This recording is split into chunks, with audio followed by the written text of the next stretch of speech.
Guys, welcome to my vlog. Alam mo, malapit na akong nagpapaantok lang ako, guys.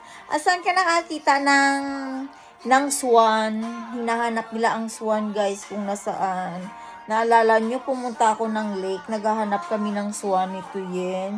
Ayun, hinahanap nila yung swan, guys. Di ba nasa silver swan? Kung saan may mga toyo at topak ang utak ng tao. Nasa toyo, guys, ng Pilipinas.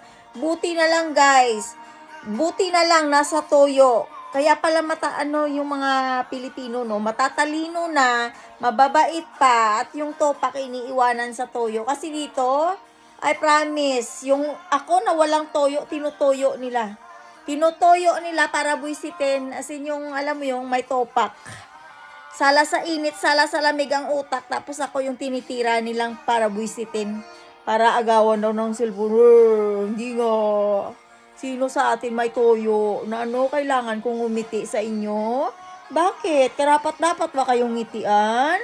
Ay kung karapat-dapat kayong ngitian, abay, walang problema. Walay problema sa akin. Maliban na lang kayo ang nagdadala ng problema at kayo ang bumubuntot sa akin para bigyan ako ng problema. O nakita nyo ba yung problema kung saan banda? Simple lang, guys. Nasa silver swan, kung saan may mga toyo ang utak ng tao at pati ako na nananahimik at masaya ang buhay, pinipilit na tuyuin para buisitin. At hindi lang yun, guys, inaabangan sa labas para gawing, alam mo na, may tuliling para may nervyos, para lumabas ulit ang nervyos ko gaya last year. Di nahiya, no? Nagkasakit ako dahil sa kanila. Tapos in 7 months, gumaling ako sa Pilipinas. Ngayon, bumalik na naman ako dito sa Pisting Yawa, kung saan ako ngayon.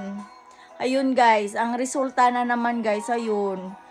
Pag lumabas ka, ayun, tinutululong ka nila ng ingay. Kung anong ingay, para magkaganon ka, guys, oh. Ayun, may toyo kasi, guys. Alam mo yung mga tao sa paligid ko, kung saan country ako, may toyo kasi ang utak. Alam nyo na kung saan binanggit ko na minsan, di ba? May toyo kasi ang mga utak, guys. Kasi kung walang toyo ang mga utak, magwiwilga daw sila. Ano wiwilgahan nyo? Kung paano nyo ako sakalin. Kasi nga, Diyos ko, nag-iisa lang ang Pilipina. Walang pamilya sa Denmark, pero ang pamilya ko sa Pilipinas, marami. Kaya kapag ginanon nyo ako, yun, kapag ginanon nyo ako, ganon, for sure, hahagilapin ako. At yun, ihanda-handa nyo lang explanation nyo dahil mulat umpisa kung paano nyo babuyin ang pagkatao ko at sira-siraan nang walang matinong explanation. Magpaliwanag kayo ng katinuan. Kasi kung may topa kayo at may toyo, wala akong toyo, kaya wag ako ang tinutoyo nyo. Yun. Ayun, guys, yung may mga toyo sa paligid ko, guys, alam nyo kung saan ako? Sa Diko, yun, kung saan may mga toyo nga, guys, ang mga tao. Hindi natigil, kakasira sa akin. Tinutoyo, guys, may toyo sa utak. May toyo, Tuyo ang utak, tuyot. Sa sobrang iyot na, tuyot na. Ayun. Ayun, guys, bye. Share nyo, guys, kasi totoo naman. Alam mo, wala nang ginawa kundi ako ang siraan, ako lang nakikita. Alam mo, yung diskriminasyon na ginagawa nila, paulit-ulit sa akin ginagawa. Ayun. Ayun, guys, ang ginagawa sa akin yan, yun ang totoo. Hinahawakan nila sa liig ang anak ko para hindi ako makaalis sa country nila, tapos akong hinungud-ngud nila sa kahihiyan paulit-ulit. Dahil pag ako napisting Yawa, promise, ipapahila ko kung sino ang may atraso sa akin. Ayun lang, guys. I-share nyo, guys, para malaman ng buong Pilipinas kung ano ang ginagawa sa akin pagbalik ko ng Denmark. Nakisama naman sila ng ilang araw, ng ilang buwan. Nagbait-baitan sa akin. Ayun, guys, umpisa na naman sila ng gera. Kung gusto nila ng gera, yun, gera na naman ginagawa nila.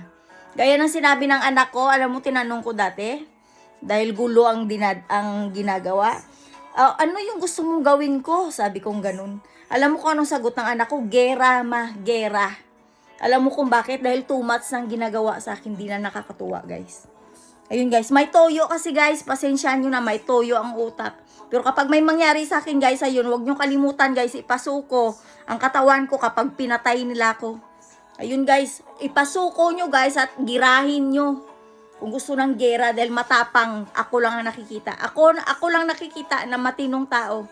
Walang ginawa kundi girahin ako ng girahin sa pamamagitan ng mga bunganga nila. Kapag may foreigner silang kausap, sasabihin nila, mabait yan. Mabait siya. Pero pag Diyos ko, nabuslo yung mga mata nila ganito guys, oh. Nasiga, yun. Pag ako ang kausap nila, ganito ang mata guys, oh, yan. Yan, ganyan guys. Ayan yung totoo. Ayun yung totoo. Alam mo, nakakapikon, no? Nakakapikon pala, hindi mo pala pwedeng i-ignore yung mga taong bastos.